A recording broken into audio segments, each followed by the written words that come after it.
My name is Claire Donnelly, and I need to tell you about the night that changed everything between my family and me. It was a typical October evening in Nashville, the kind where the air carries just enough chill to make you grateful for a warm dinner and family company. At least, that's what I thought it would be.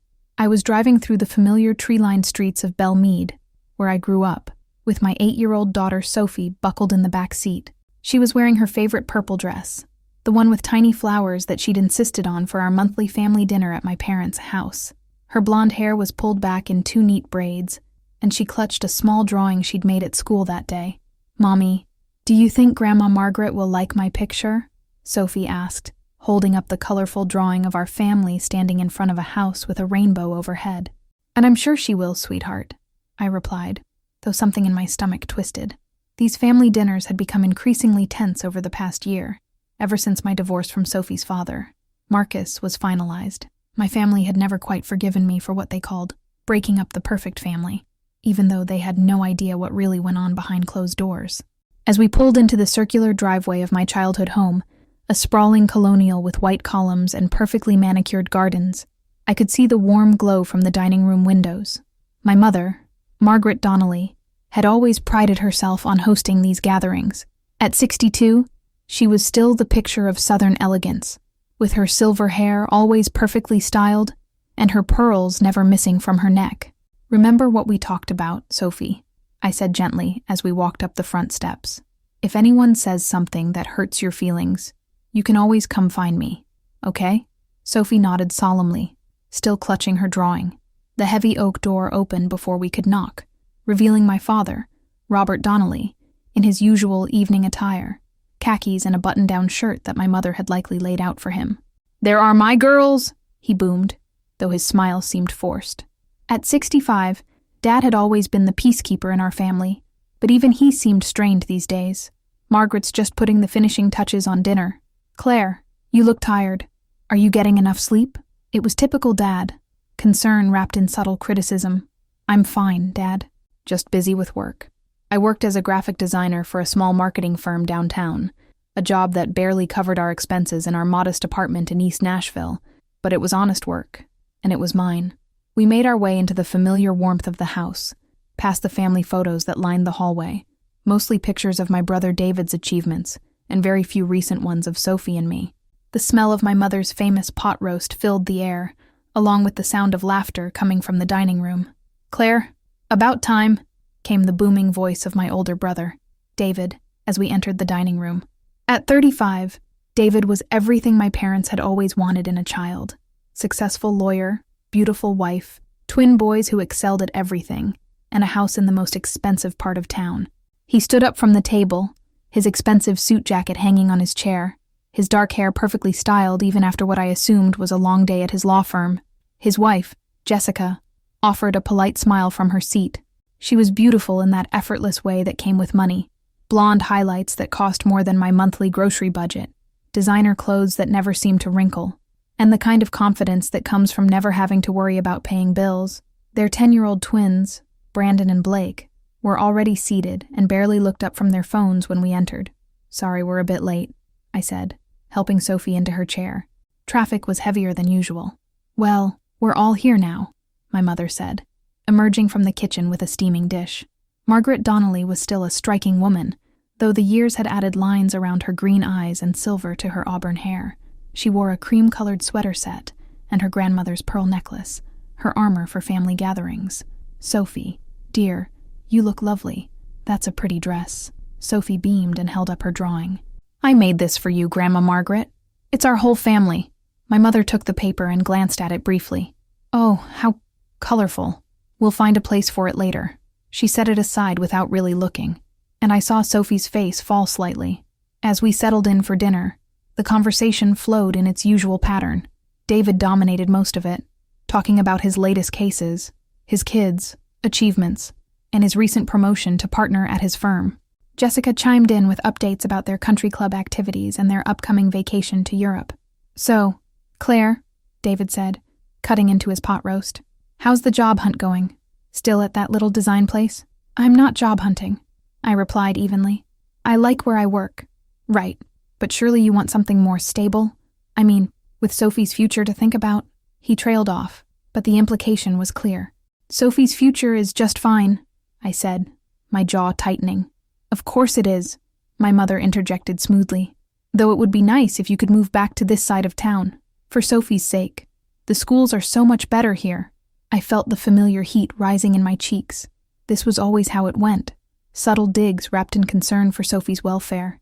East Nashville has great schools too, Mom. And our neighborhood has character. Character, David snorted. Is that what we're calling it now? Throughout this exchange, Sophie sat quietly, picking at her food.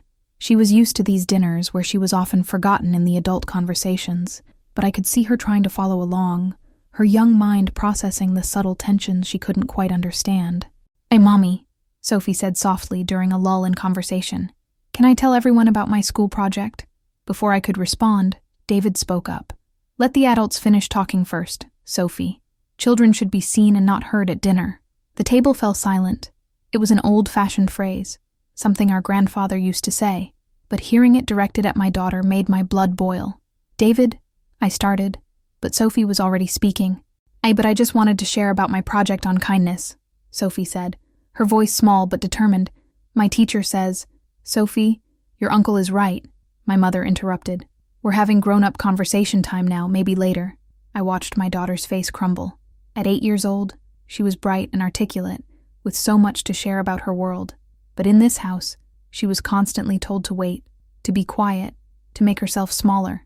Actually, I said firmly, I'd love to hear about your project. Sophie, tell us about it. Sophie's face lit up again. Well, we had to do something nice for someone and write about it, so I made cookies for our neighbor, Mrs. Chen, because she was sad about her cat being sick. And then I wrote about how being kind makes you feel warm inside, like drinking hot chocolate. It was a sweet, innocent story, the kind that should have made any grandparent beam with pride. But David was checking his phone, Jessica was adjusting her napkin, and my parents were exchanging glances. That's very nice, dear, my mother said absently, then immediately turned to David. Speaking of projects, David, tell us about that big case you mentioned. Sophie's shoulders slumped.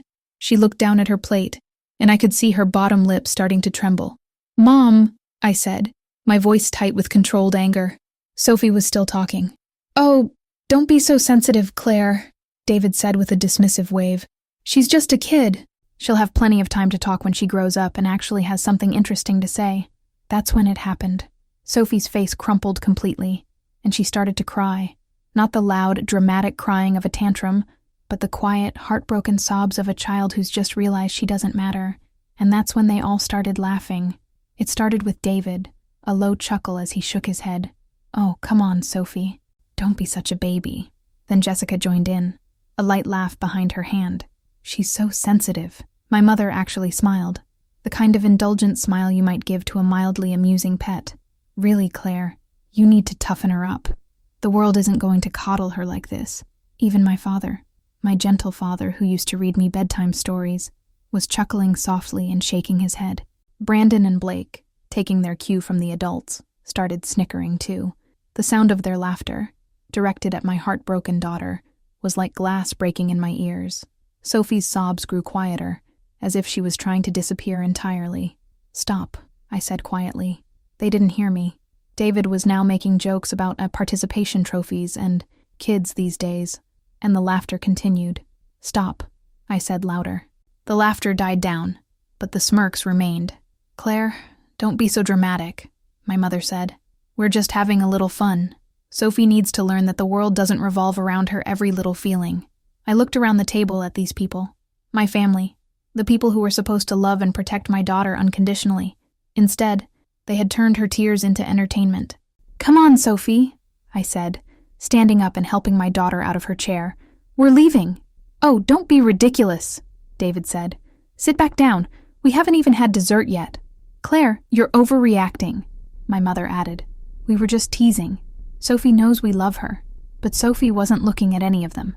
She was looking at me with those big, trust-filled eyes, waiting for me to protect her the way I always had. No, I said firmly. We're done here. I gathered our things quickly, while Sophie clung to my side, her drawing forgotten on the table.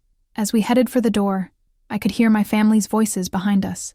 She's raising that child to be too soft, my mother was saying. Claire always was too emotional, David added. No wonder Marcus left. That last comment hit like a physical blow, but I didn't stop walking. I got Sophie buckled into her car seat, my hands shaking with rage and hurt. "Mommy?" Sophie asked as I started the car. "Did I do something wrong?"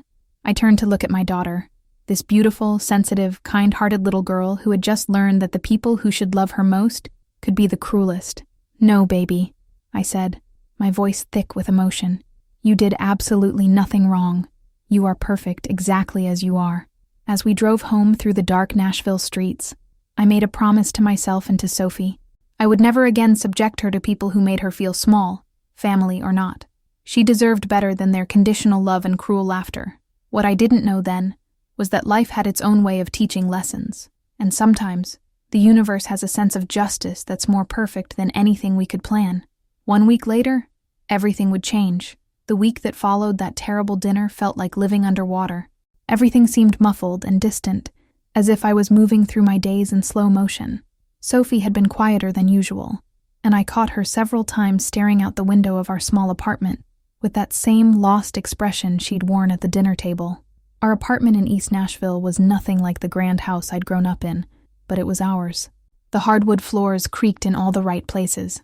The kitchen window looked out onto a community garden where Sophie loved to watch the neighbors tend their vegetables, and the living room was filled with her artwork and our collection of books. It was warm and safe and full of love, everything that house in Belle Meade had never been. "Mommy," Sophie said on Wednesday morning as I braided her hair for school, "are we going to see Grandma Margaret again?" My hands stilled in her hair. "Do you want to see her again?" Sophie was quiet for a long moment, and I could see her thinking carefully about her answer. "I don't think she likes my stories very much." The simple honesty of it broke my heart all over again. "Oh, sweetheart," I said, turning her around to face me.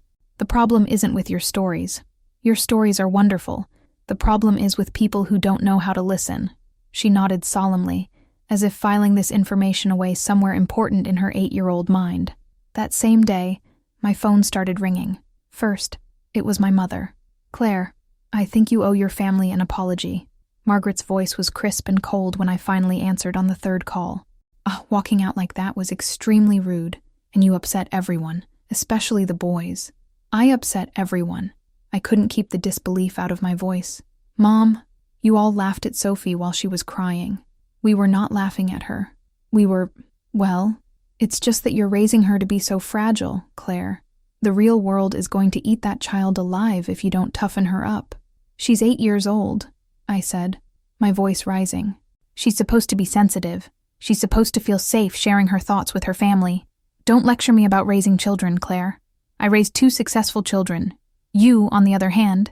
She let the sentence hang there, the implication clear. "What's that supposed to mean?" "Well, look at your life, dear. Divorced, struggling financially, living in that neighborhood. Maybe it's time to consider that your approach isn't working." I hung up before I said something I couldn't take back. Next came David, calling from his law office during what was probably a break between depositions. "Jesus, Claire, what's gotten into you? Mom's upset, Dad's confused, and Jessica thinks you've completely lost it." "What's gotten into me?" I laughed, but there was no humor in it. "What's gotten into all of you? When did our family become a place where we mock children for having feelings? Nobody mocked anybody. Sophie was being dramatic, and we were just... Look, she needs to learn that not everyone is going to coddle her the way you do." "Coddle her?"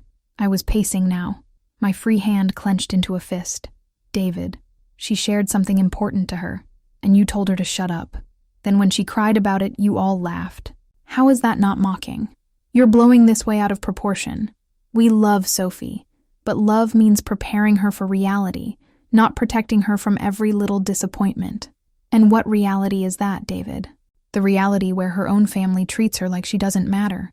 The reality where she's going to have to compete with people who weren't raised to think their every thought is precious." The conversation deteriorated from there, ending with David telling me I was being typically emotional, and me hanging up on him too. By Friday, even my father had called, his voice gentle but concerned.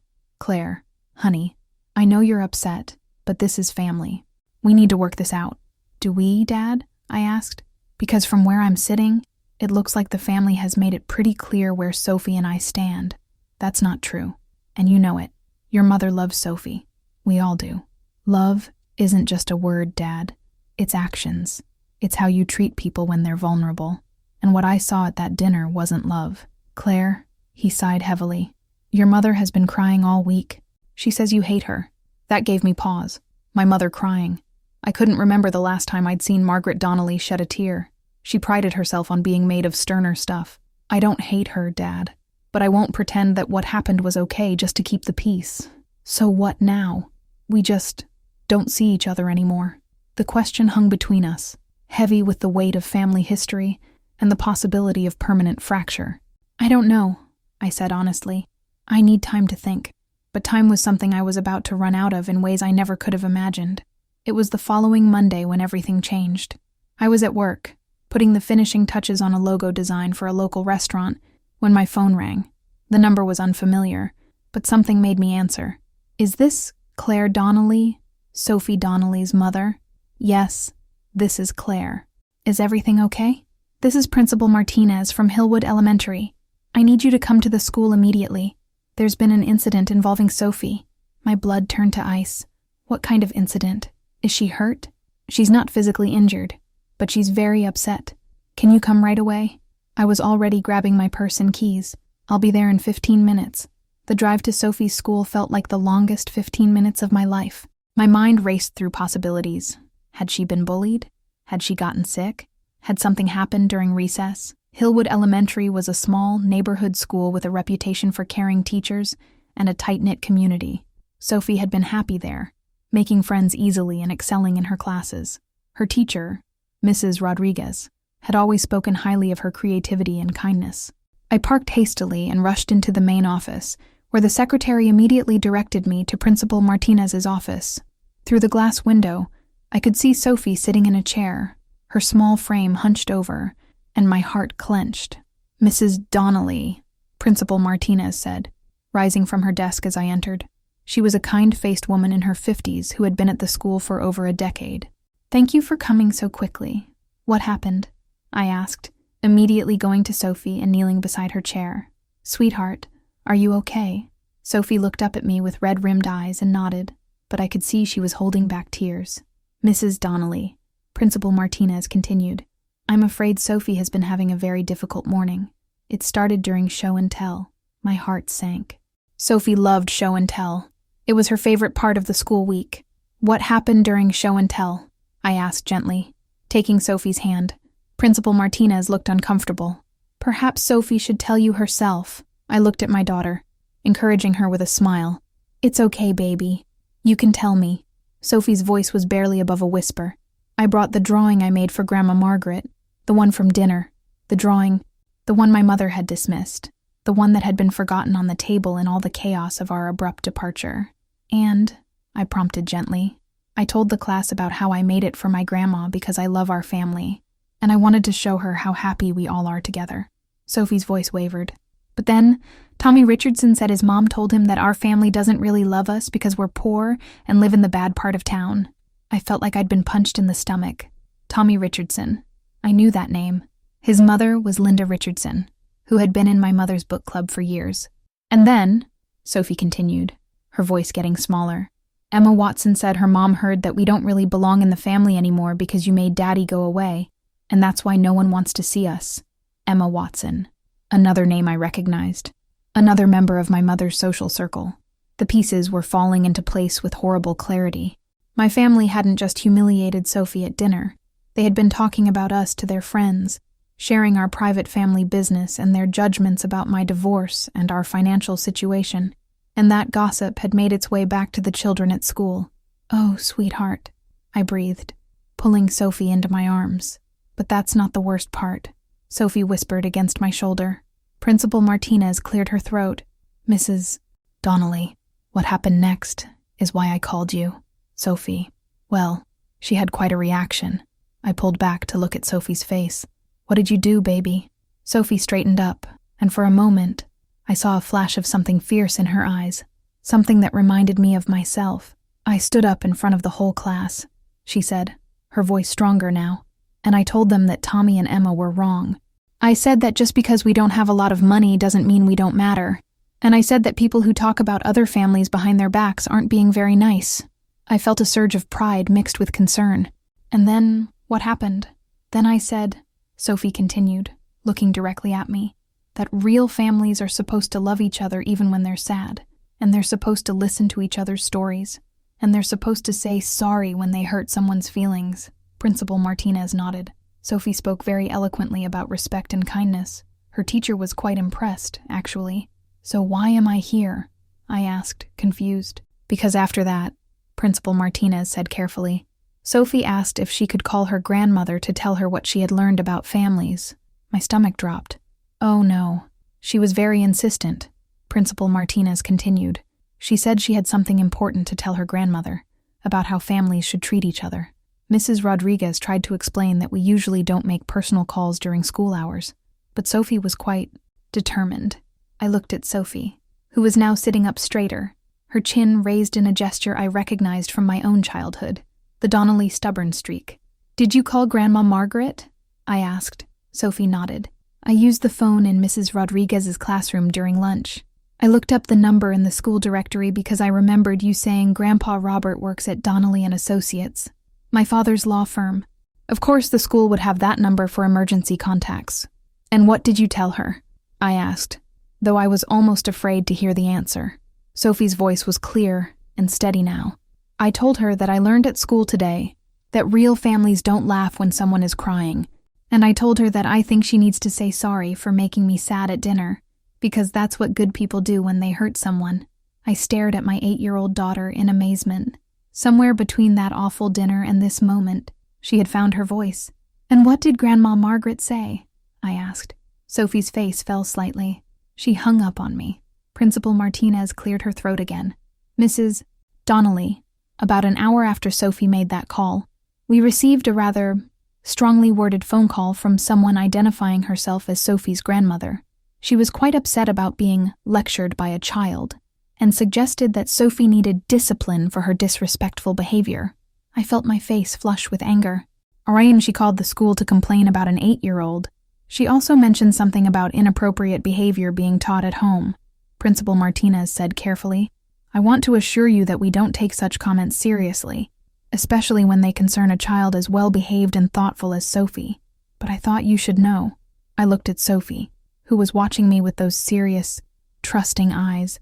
In the span of a week, she had been humiliated by her own family, gossiped about by adults who should have known better, and then criticized for standing up for herself.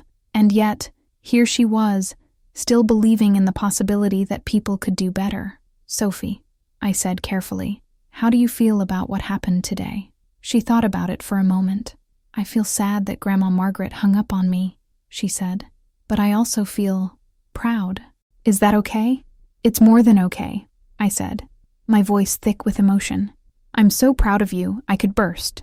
Mrs. Donnelly, Principal Martinez said, I hope you don't mind me saying this, but Sophie showed remarkable maturity today. What she said about families and respect, it was quite moving. Several of the other children seemed to really think about her words. As we gathered our things to leave, I realized that my daughter had just done something I hadn't been able to do in 30 years. She had spoken truth to power without caring about the consequences. She had stood up for herself and for what was right, even when it was scary. But as we walked to the car, I also realized that this was far from over.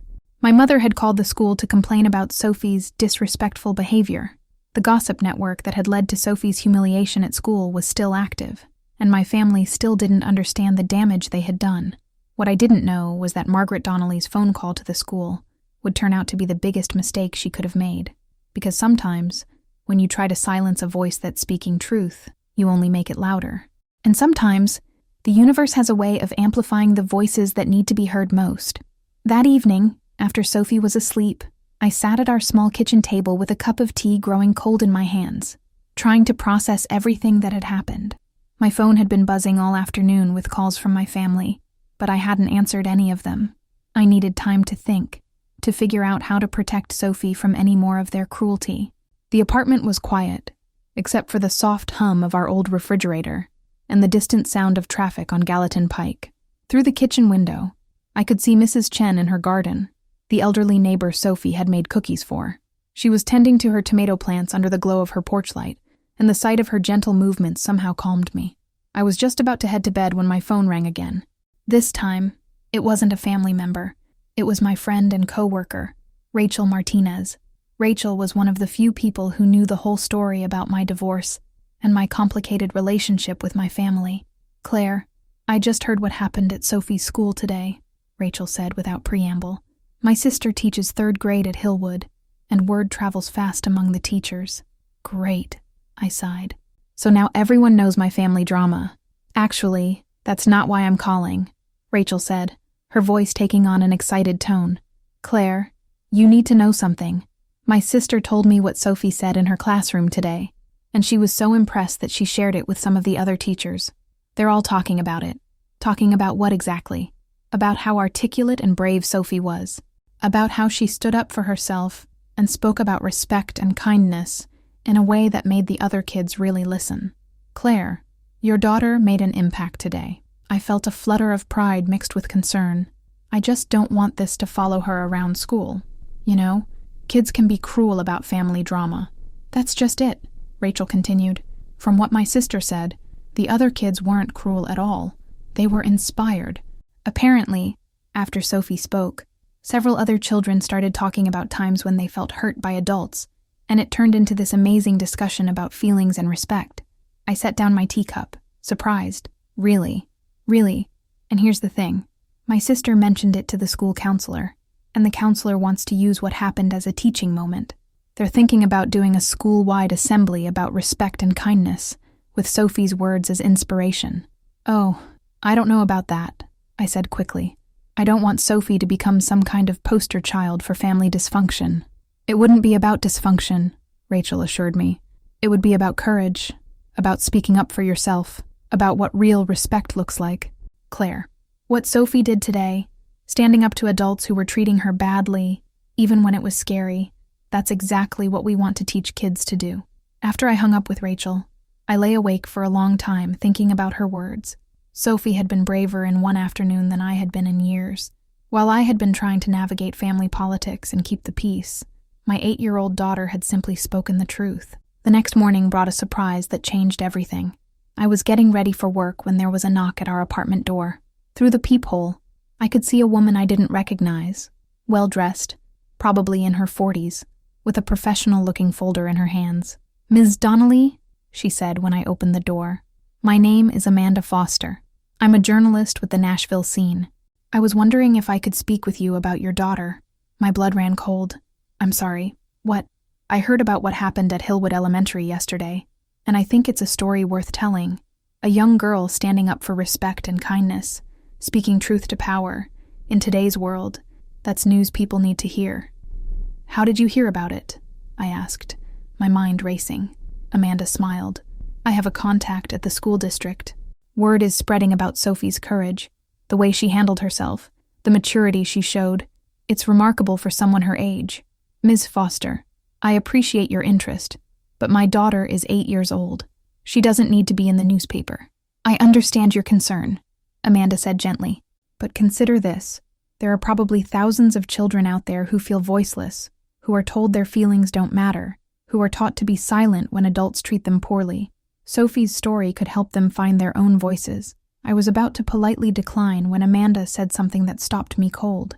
"I also understand that Sophie's grandmother called the school to complain about her behavior. Is that correct?" My silence was answer enough. "Ms. Donnelly, I've been covering family dynamics and children's advocacy for years. What happened to Sophie is more common than you might think. Children being silenced by adults who should be protecting them. But what's uncommon is a child having the courage to speak up the way Sophie did." I found myself inviting Amanda in for coffee, and before I knew it, I was telling her the whole story. About the dinner, about the laughter, about the gossip that had reached Sophie's school, about my mother's vindictive phone call to the principal.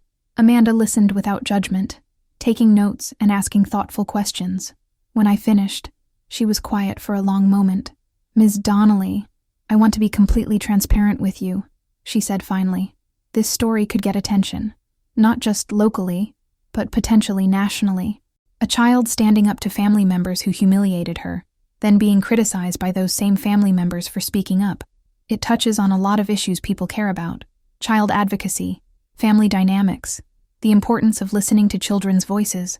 I need to think about it, I said, and I need to talk to Sophie. Of course, but I want you to know, this isn't about exposing your family or creating drama. It's about celebrating a little girl who found her voice and used it to stand up for what's right. That evening, I sat down with Sophie to explain what had happened. I told her about the journalist, about how people were inspired by her courage, and about the possibility of sharing her story. Sophie listened carefully, her face serious.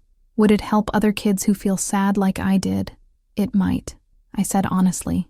And then I think we should do it, Sophie said without hesitation, because no kid should have to feel like their stories don't matter. The next morning, I called Amanda Foster back. The article was published the following Wednesday in the Nashville Scene with the headline, 8-year-old Sophie Donnelly teaches adults about respect. Amanda had written it beautifully, focusing on Sophie's courage and wisdom rather than sensationalizing the family drama. She had captured Sophie's voice perfectly, showing her not as a victim, but as a strong young person who had stood up for herself. The response was immediate and overwhelming.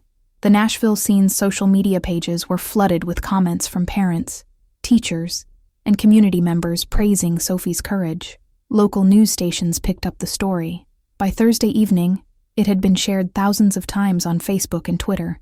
But the real shock came on Friday afternoon. I was at work when my phone rang with a number I didn't recognize. Is this Claire Donnelly? Sophie's mother? The voice was warm and professional. Yes, this is Claire. Ms. Donnelly, this is Jennifer Walsh from Good Morning America. We've seen the story about your daughter in the Nashville Scene, and we'd love to have you and Sophie on the show to talk about children's voices and the importance of listening to them. I nearly dropped the phone. Good Morning America? The story has resonated with people across the country, Jennifer continued. We're seeing it shared by child advocacy groups, parenting organizations, and educators. Sophie's message about respect and kindness is exactly what people need to hear right now. I told Jennifer I would need to think about it and discuss it with Sophie, but even as I hung up, I could feel the magnitude of what was happening beginning to sink in. My daughter's simple act of courage, calling her grandmother to ask for an apology, had somehow become a national conversation about how we treat children and the importance of listening to their voices. That evening, as I was helping Sophie with her homework, my phone rang again. This time, it was my father. Claire, his voice was strained. We need to talk. Your mother is, well, she's not taking this well. Taking what well, Dad? The article, it's everywhere, Claire. People are calling the house. Margaret's book club friends are asking questions. David's law firm has been getting calls. People are recognizing the family name. I felt a cold satisfaction settle in my chest. And how does that feel, Dad? Having people judge your family based on stories they've heard? There was a long pause. Claire, this has gone too far. Sophie is just a child. She doesn't understand the implications of this kind of publicity. You're right, I said calmly. She is just a child. She was just a child when you all laughed at her tears. She was just a child when Mom called her school to complain about her. But somehow, she understood something about respect and kindness that the adults in her life couldn't grasp. Your mother never meant to hurt Sophie, Dad said, but his voice lacked conviction. Dad, intent doesn't matter when the impact is harm. Sophie was hurt. She stood up for herself. And instead of reflecting on that, Mom tried to get her in trouble at school. She's getting death threats, Claire, Dad said quietly. That stopped me cold. What? Not serious ones, he added quickly. Just angry people on social media. But Margaret she's scared. She doesn't understand how something that happened at a private family dinner became national news. I felt a complicated mix of emotions. Concern for my mother's safety, anger at the situation she had created, and a fierce protectiveness of Sophie. Dad, I never wanted this to become national news, but Sophie's story resonated with people because what happened to her happens to kids everywhere. Adults dismiss children's feelings, tell them to be quiet, laugh at them when they're hurt. Sophie spoke up about that, and people listened. So what now? Dad asked. Where does this end? I looked over at Sophie, who was carefully coloring a picture of a rainbow. She looked peaceful and content, not like a child who was at the center of a national controversy. I don't know where it ends, Dad, I said honestly, but I know where it started. It started with a little girl who wanted to share her story with her family, and instead of listening, You all made her feel like she didn't matter. Claire. And then, when she found the courage to speak up for herself, instead of being proud of her strength, you tried to silence her again. We love Sophie, Dad said, his voice breaking slightly. Then show her, I said. Love isn't just a word, Dad. It's actions. It's how you treat people when they're vulnerable. Sophie is 8 years old, and she understands that better than any of you. After I hung up, I sat with Sophie as she finished her homework. She seemed completely unbothered by the attention her story was getting, more concerned with getting her math problems right than with the fact that her name was trending on social media. Mommy, she said as I tucked her into bed that night, are you proud of me for telling the truth? I'm so proud of you I could burst, I said, echoing my words from earlier that week. You were braver than I've ever been. Good, Sophie said with satisfaction, because Mrs. Rodriguez says that sometimes telling the truth is scary, but it's always the right thing to do. As I turned off her light and headed to my own room, I realized that my 8-year-old daughter had just taught me something profound about courage. She had shown me that sometimes the most powerful thing you can do is simply tell the truth, even when it's scary, even when it makes people uncomfortable, even when it changes everything. What I didn't know yet was that Sophie's truth-telling was about to change our family in ways none of us could have imagined. Because sometimes, when a child finds her voice, it doesn't just inspire strangers, it forces the people who love her to examine their own hearts. And sometimes, that examination leads to the kind of healing that can only come from acknowledging the truth and choosing to do better. The appearance on Good Morning America was scheduled for the following Tuesday. Sophie and I flew to New York on Monday evening, and I watched my daughter's eyes widen as we drove through the city. She pressed her face to the taxi window, marveling at the tall buildings and the crowds of people. Mommy, there are so many people here, she whispered in wonder. Do you think any of them read my story? I think quite a few of them did, sweetheart, I said, still amazed by how naturally Sophie was taking all of this. The Good Morning America studio was bustling with activity when we arrived early Tuesday morning. Sophie was fascinated by the cameras and the makeup artists, asking polite questions about how everything worked.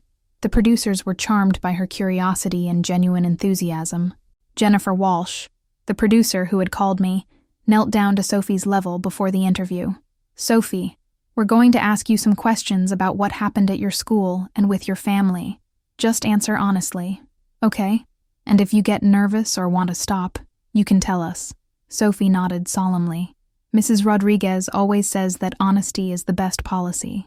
The interview itself was gentle and age-appropriate. The host asked Sophie about her school project on kindness, about what it felt like when the adults laughed at her, and about why she decided to call her grandmother. I just thought maybe she didn't know that laughing at someone when they're crying makes them feel worse, Sophie said, her voice clear and thoughtful. So I wanted to tell her, in case she didn't know. And what do you think families should do when someone feels hurt? One of the hosts asked. Sophie considered this carefully. I think they should say they're sorry and give hugs and maybe listen to the story the person wanted to tell. It was simple, profound, and heartbreaking all at once. After the interview, as we waited in the green room, my phone started buzzing with notifications. The segment was already being shared widely on social media, with comments pouring in from viewers who were moved by Sophie's wisdom and grace. But it was the call I received as we were boarding our flight back to Nashville that changed everything. Ms. Donnelly, this is Dr. Patricia Williams from the National Center for Child Advocacy. I watched your daughter's interview this morning, and I wanted to reach out to you. I settled into my airplane seat, gesturing for Sophie to put on her headphones and watch her tablet. How can I help you, Dr. Williams? Actually, I'm calling to see how we can help you. Sophie's story has sparked something significant. We've been getting calls all week from parents, teachers, and children who are sharing their own stories about feeling unheard or dismissed. Your daughter has started a conversation that's long overdue. Doctor? Williams went on to explain that the National Center for Child Advocacy wanted to partner with us to create a campaign called Sophie's Voice, an initiative focused on teaching adults how to listen to children and helping children find their own voices when they felt unheard.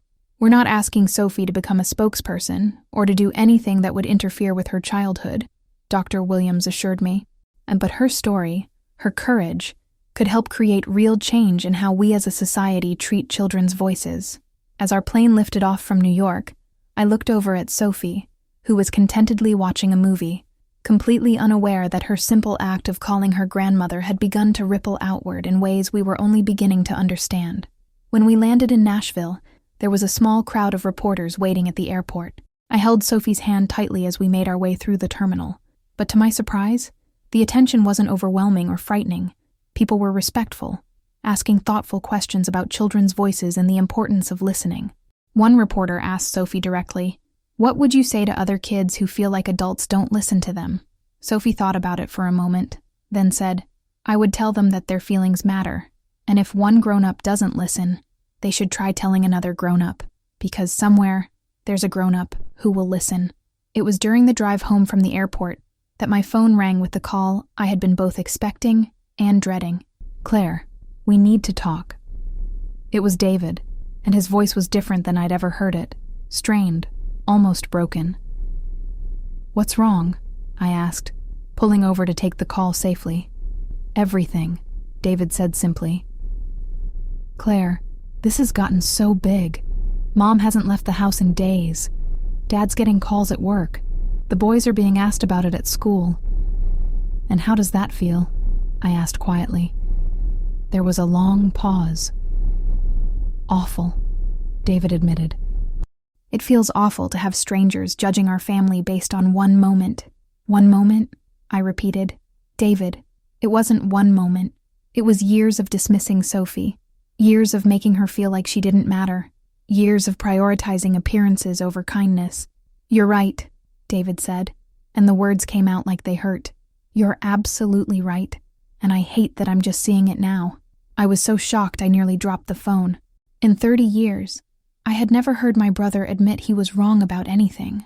"Jessica and I watched the interview this morning," David continued. "We watched it with Brandon and Blake, and when it was over, Blake asked me if we had ever made Sophie feel the way those adults made her feel. And what did you tell him?" I told him the truth, that we had, that we were wrong, and that we needed to figure out how to make it right. David's voice was thick with emotion. "Claire, I keep thinking about that night at dinner. I keep seeing Sophie's face when she started crying, and I can't believe we laughed. I can't believe I laughed at my niece."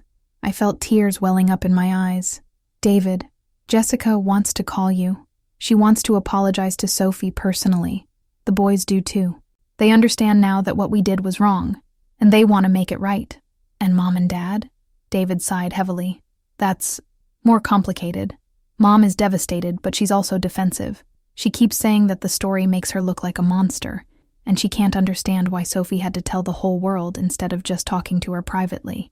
"Sophie tried to talk to her privately," I reminded him. "She called her. Mom hung up on her." "I know. God, Claire, I know. And that's what makes this so much worse. Sophie gave her a chance to make it right, and instead of taking it, Mom made it worse." We talked for another 20 minutes, and by the end of the conversation, I felt something I hadn't felt in years, hope that my family might actually be capable of change. That evening, as Sophie was getting ready for bed, there was a knock at our door. Through the peephole, I could see David and Jessica standing on our doorstep, looking nervous and contrite. "Claire," David said when I opened the door, "we know it's late, but we were hoping we could talk to Sophie. We have some things we need to say to her." I looked back at Sophie, who was brushing her teeth in the bathroom. "Sophie, Uncle David and Aunt Jessica are here. They'd like to talk to you if you're okay with that." Sophie emerged from the bathroom, toothbrush still in hand, and looked at her uncle and aunt seriously. "Are you here to say sorry?" she asked directly. David knelt down to her level, his eyes filling with tears. "Yes, Sophie, we're here to say sorry. We're here to say that what we did at dinner was wrong, and that laughing when you cried was cruel, and that you deserved so much better from us." Sophie studied his face carefully, as if trying to determine his sincerity. "Do you mean it?" "I mean it with my whole heart," David said, "and I promise you, I will never laugh at your tears again.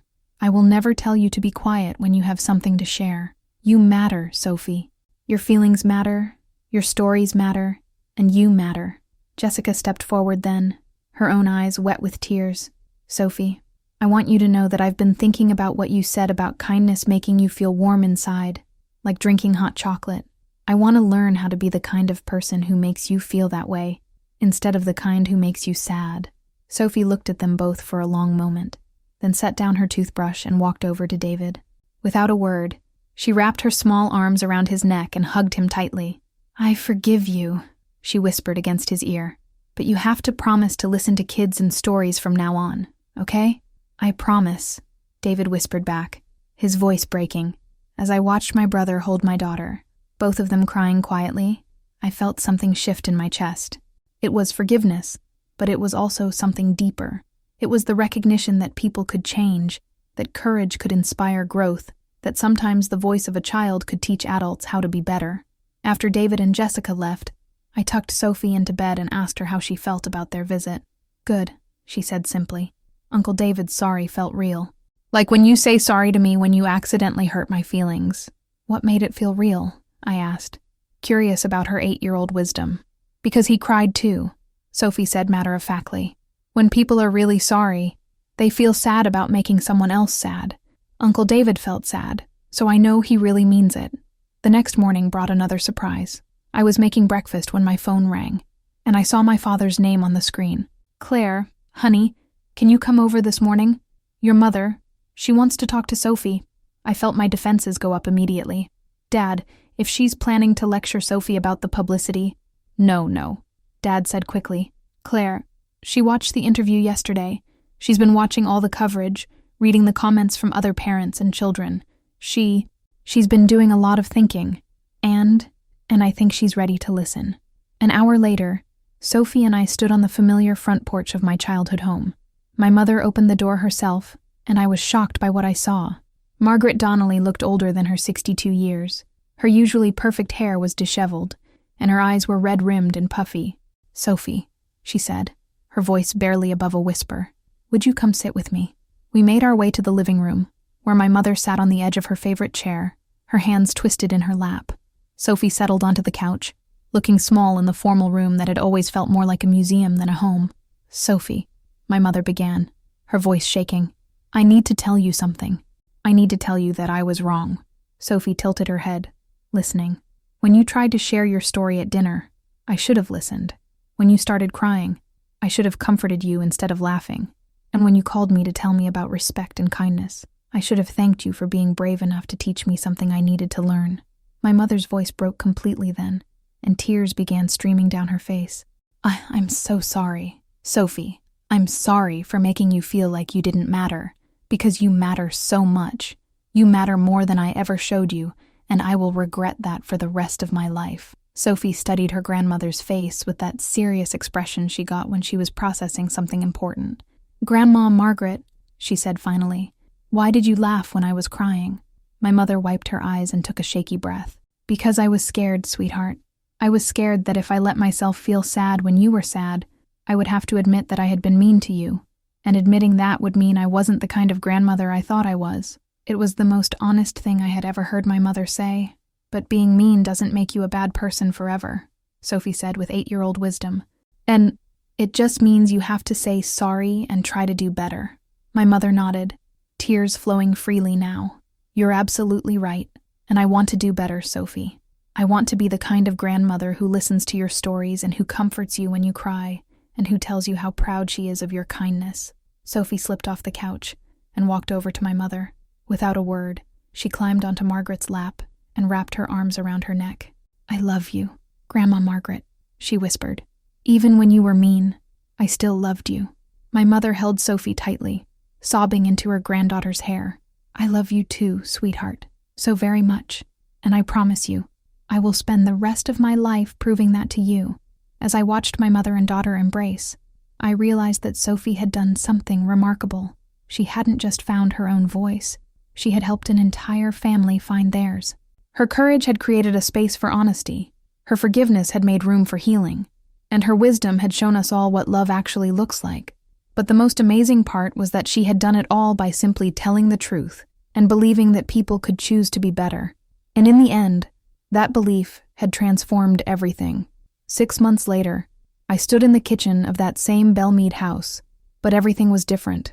The formal dining room that had once felt like a courtroom had been transformed into something warmer, more welcoming. My mother had replaced the intimidating mahogany table with a smaller, round one that encouraged conversation rather than hierarchy. The walls that had once displayed only David's achievements now included Sophie's artwork, photos of our little family, and even some of my own design work. It was Sophie's 9th birthday, and for the first time in years, I was genuinely excited about a family gathering.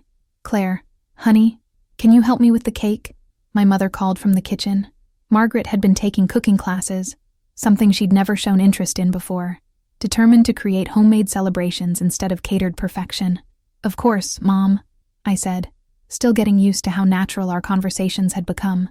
The woman who had once criticized every choice I made now asked for my advice, listened to my concerns, and most importantly, had become the grandmother Sophie deserved. Through the kitchen window, I could see Sophie in the backyard with her grandfather, both of them on their hands and knees examining something in the garden. Robert had started a special section just for Sophie, where she could grow whatever she wanted. Currently, it was home to sunflowers, cherry tomatoes, and what Sophie called her friendship flowers, zinnias that she planned to give to her classmates.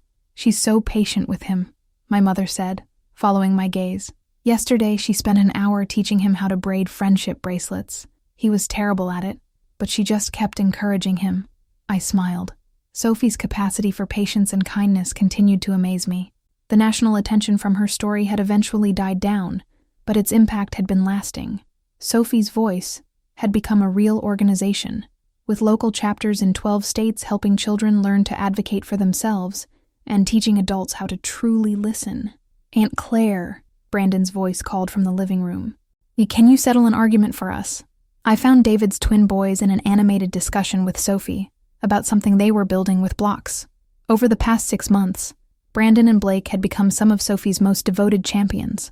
They'd learned sign language to communicate with a deaf student in their class, started a kindness club at their school, and had even convinced their parents to volunteer with them at a local children's shelter. What's the argument about?" I asked. "Sophie says we should build a house with extra rooms for people who don't have anywhere to live," Blake explained. "But Brandon thinks we should build a school with a really big library." "Why can't you build both?" Sophie suggested pragmatically. "We have lots of blocks." It was such a perfectly Sophie solution. Why choose between helping people when you could do everything? "That's exactly what we should do," Brandon said, grinning at his cousin. "Sophie, you're the smartest person I know." "Not smarter," Sophie corrected gently. "Just different smart. We're all smart in different ways." Even at 9, she had wisdom that took most people decades to develop. The afternoon unfolded like a dream of what family gatherings should be. David and Jessica arrived with homemade gifts. David had been learning woodworking and had crafted a beautiful jewelry box for Sophie, while Jessica had written and illustrated a children's book about a little girl who teaches her family about kindness.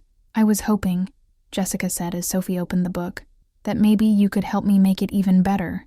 You're the expert on these things." Sophie hugged the book to her chest. "I love it, Aunt Jessica. And I love that the little girl in the story has curly hair like my friend Emma at school. I made sure to include all different kinds of kids," Jessica explained, "because everyone deserves to see themselves in stories about courage." As we gathered around the table for lunch, I marveled at how different this felt from that terrible dinner 6 months ago. The conversation flowed naturally, with everyone contributing and, most importantly, everyone listening. When Sophie wanted to tell us about her latest school project, creating a community garden for families who couldn't afford fresh vegetables, the entire table leaned in with genuine interest. "That's a wonderful idea, sweetheart," my father said. "How can we help make it happen?" "Well," Sophie said thoughtfully, "I was thinking maybe Grandpa Robert could help with the legal stuff, since he knows about permits and things, and maybe Uncle David could help too, since he's good at organizing people." "Consider it done," David said immediately. "In fact, my firm has been looking for more community service projects. This could be perfect. And I could help with the design and marketing materials," I added. "I could coordinate with the other parents," Jessica offered. "And I could provide the space," my mother said quietly. "The back portion of our property. It's just lawn anyway. It could be perfect for a community garden." Sophie's face lit up like Christmas morning. "Really? Grandma Margaret, you'd let us use your yard?" "Sophie, after everything you've taught me about sharing and kindness, it's the least I can do," my mother said, reaching over to squeeze Sophie's hand.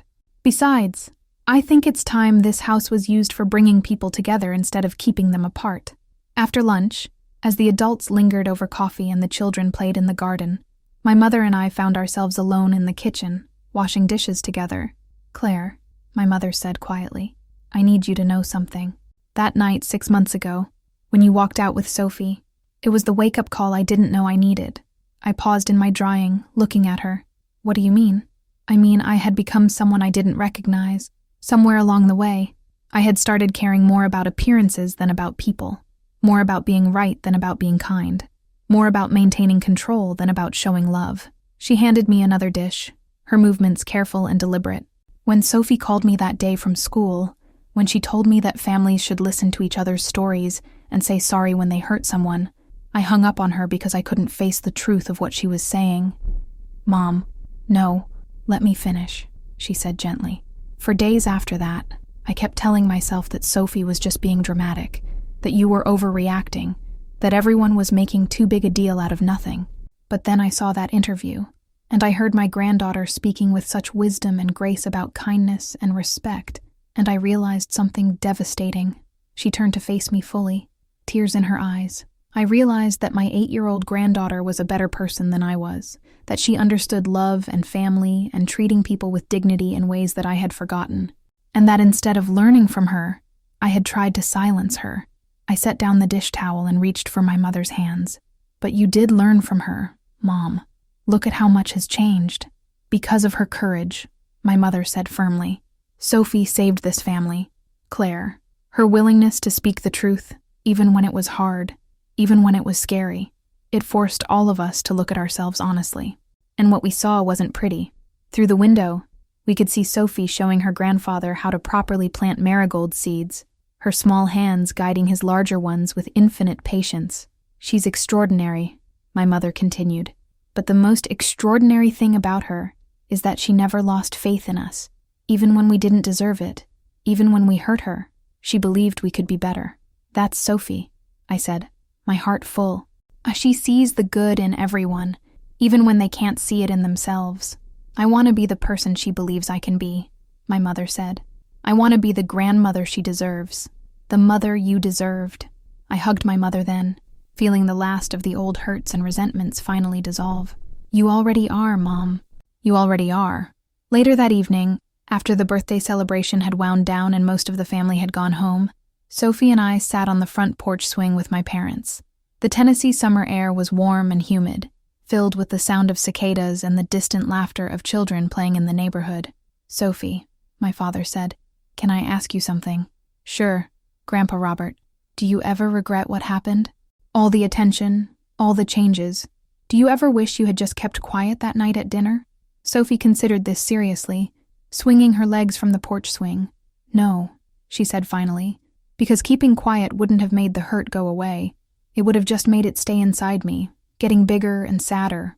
"And what about when people were mean to Grandma Margaret on the internet? Did that make you feel bad?" "A little," Sophie admitted. "But Grandma Margaret taught me something important about that." My mother looked surprised. "I did." "Uh-huh. You said that when people do something wrong, they have to face the consequences, even if the consequences feel bad, and that facing them is how they learn to do better." Sophie looked at my mother with pure love and admiration. "You faced your consequences, Grandma Margaret, and look how much better you got at being a grandma." My mother wiped away a tear. Sophie, I hope when you grow up, you become a teacher or a counselor or something where you can help people learn to be better, because you have a gift for it." "Maybe," Sophie said thoughtfully, "but right now, I just want to be a kid who helps other kids feel like their voices matter." As we sat there in the gathering dusk, I reflected on the incredible journey that had brought us to this moment. 6 months ago, my family was broken, held together by obligation and appearances rather than genuine love and respect. Sophie's tears had been met with laughter, her pain dismissed as drama, her courage questioned as disrespect. But Sophie's refusal to be silenced had changed everything. Her simple insistence that families should listen to each other, should say sorry when they hurt someone, should comfort rather than mock. These basic truths had transformed us all. The national attention had been unexpected and sometimes overwhelming, but it had also led to real change. Sophie's voice now helped hundreds of children find their courage to speak up when they felt unheard. Schools across the country were implementing new programs focused on emotional intelligence and respectful communication. Parents were learning to truly listen to their children instead of just waiting for their turn to talk. But the most profound change had happened right here, in this family. We had learned to see each other clearly, to value kindness over appearances, to choose love over ego. We had learned that a child's voice could carry more wisdom than an adult's assumptions, and that courage often comes in the smallest packages. "Mommy," Sophie said, as we finally headed inside, "I'm really glad we came to dinner that night. Even though it was so hard," I asked. "Especially because it was hard," Sophie said with 9-year-old certainty, "because hard things can turn into good things if you're brave enough to tell the truth about them." As I tucked Sophie into bed in the guest room that my mother had completely redecorated to be Sophie's room, I marveled at my daughter's resilience and wisdom. She had faced cruelty and responded with courage, had been dismissed and responded with determination, had been hurt and responded with love. "Sophie," I said as I kissed her goodnight, "thank you for being braver than all of us." "I wasn't braver, Mommy," she said sleepily. "I just remembered what you taught me about using my voice when something isn't fair." "What did I teach you?" "That speaking up for what's right isn't being mean or disrespectful.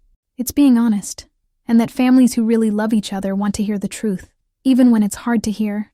As I turned off the light and headed downstairs, I found my parents waiting for me in the living room. "Claire," my father said, "we never properly thanked you." "For what?" "For raising Sophie to be the kind of person who could save us from ourselves," my mother said. "For teaching her that her voice matters, that she deserves respect, that love should make you feel safe, not small. For not giving up on us," my father added. "You could have cut us out of your lives completely after that night. You would have been justified, but you didn't," my mother continued. "You gave us the chance to earn back Sophie's trust, to prove that we could change. And in doing so, you gave us the chance to become the family we should have been all along." I looked around the living room, now filled with evidence of our love for each other, photos of all of us together, Sophie's drawings displayed with pride, books about kindness and communication stacked on the coffee table. "Sophie saved us," I said simply. Her courage, her honesty, her refusal to accept that being hurt was normal. That's what changed everything. "No," my mother said firmly. "Sophie showed us the way, but you laid the foundation. You raised a daughter who knew her worth, who understood that love should feel safe, who had the courage to speak truth to power. You did that, Claire." As I drove home that night with Sophie sleeping peacefully in the back seat, I thought about the journey that had brought us here. It had started with tears and laughter, with a child's hurt and a family's blindness, but it had led to healing, to growth, to a love that was deeper and more authentic than anything we'd had before. Sophie stirred as I carried her into our apartment. "Mommy?" "Yes, sweetheart. Today was the best birthday ever. What made it so special? Everyone listened to everyone," she said with satisfaction. "That's what families should do." As I tucked her into her own bed, in our own home, I realized that Sophie was right. Today had been perfect, not because everything went smoothly, but because we had become a family that truly saw and heard each other. And it had all started with a little girl who refused to believe that her voice didn't matter. 6 months ago, my family had laughed when my daughter cried at dinner. Tonight, that same family had spent hours listening to her dreams, supporting her ideas, and celebrating her wisdom. Sometimes the most powerful revolutions begin with the smallest voices. And sometimes, when a child finds the courage to speak her truth, she doesn't just change herself, she changes everyone around her. Sophie had taught us all that love isn't about being perfect. It's about being honest, being willing to grow, and having the courage to do better when you know better. And in the end, that lesson had transformed everything.